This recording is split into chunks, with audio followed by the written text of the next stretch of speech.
अस्सलाम वालेकुम। मलकवाल से मुखातब रिपोर्ट।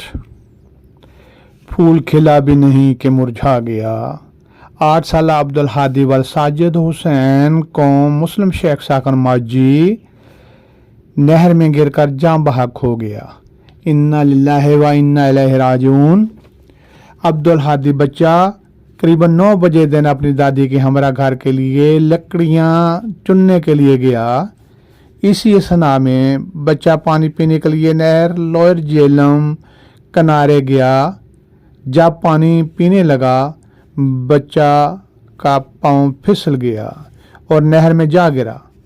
इतला मिलने पर रेस्क्यू 1122 टीम और थाना मलकवा से पुलिस टीम मौका पर पहुंच गई। बच्चा अब्दुल हादी की लाश तलाश करने के लिए 1122 रेस्क्यू टीम मसरूफी अमल है।